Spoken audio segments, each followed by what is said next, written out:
strong is this alliance, or more specifically, the leaders within it?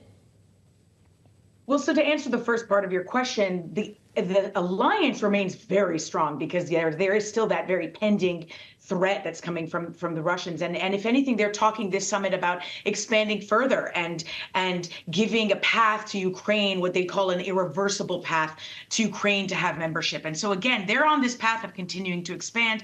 They're very well aware of the threats that are posed and the need to stay together. That said, like you noted, there have been all these leaders that are struggling at home. The French, as you said, the UK, Germany, and President Biden here as well. But that's not abnormal as I find it. I mean, it is a year with a lot of elections and a lot of turmoil or volatility. And certainly you've seen a lot of this request for change. That's the common theme with a lot of these elections. In UK, the Labour Party, that's the first time they're coming in 14 years, or after 14 years under the Conservative rule. You have in France these elections that kind of went all over the place, that stunned everybody, with the far right gaining seats and then the far left. And yet, regardless of who's in power, the far right is still really gaining popularity in France and in Germany as well, as you've noticed. And all of this highlights discontent. And discontent can undermine stability. But that said, I don't see it. I don't want to be over alarmist about it. I don't see it shaking things so much to its core that I fear NATO's future. I do fear NATO's future, or at least the U.S. relationship with NATO, if Trump becomes president again, because he's been very clear about his views on NATO. That's something that I would be concerned with, but that's not something you're seeing in the shift in leadership in Europe in particular. Hagar, I'm glad you're with us, because I want to go a little bit further down this road on Ukrainian membership. It's something that the Secretary of State talked about earlier today. Here's Antony Blinken. We'll have you react. As things move forward, Ukraine has what it needs to stand strongly on its own feet, militarily, economically, democratically. And we're on a very good pathway to do just that. Ukraine's success as a strong, independent, successful country is the best possible rebuke to the aggression that continues to be committed by Putin and Russia against Ukraine. So he says we're on a very good pathway to do just that, but we never get more than talk of a pathway here. And when we spoke earlier with Latvia's foreign minister, she made clear, as we've heard many times, that this is not a real conversation until the war in Ukraine has come to an end. So will this summit be more specific about this and a timeline or not? Not really. It's more about making it a promise, making it seem as an inevitability that Ukraine will become a member, and that would be the message to Putin. Remember, when this whole thing started, when Putin invaded Ukraine, a big part of that was anger at Ukraine's desire to lean toward Europe, toward the West, and toward NATO in particular. And there are many other reasons that we could dive into later, but that was a big part of it, that Putin wanted the opposite to happen. He wanted the fracturing of NATO. He didn't want Ukraine leaning toward Europe and NATO and the West. And the opposite is happening. And so that's why that message is so important.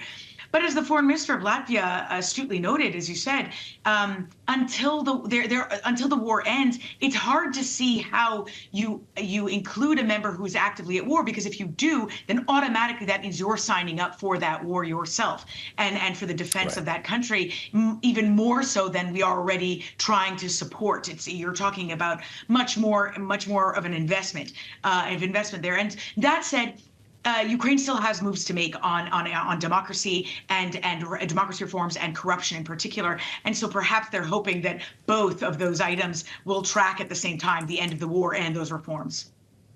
Mm-hmm. Well, Hagar, obviously the allies are very much focused on Russia. Of course, that's what this alliance was formed for in the first place 75 years ago. But more frequently now, we are talking about not just Russia as the power, but its relationships with others, including, say, China and Iran. To what extent should they feature into the conversations at the meeting this week? Yeah, I'm so glad you asked about that. Not a lot of people ask about that.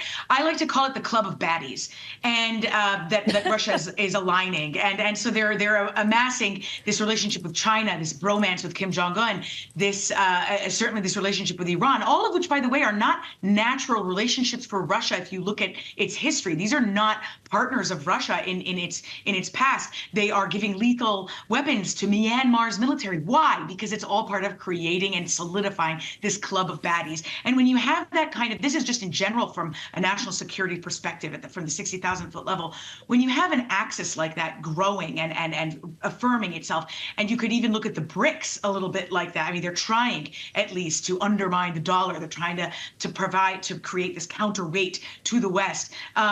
It is concerning because they are stronger together. They really genuinely are. They can be very weak alone when they're isolated, or if countries are poor, like those like North Korea and Iran, for example, or under sanctions. But when they're together, they really are stronger because they share technology.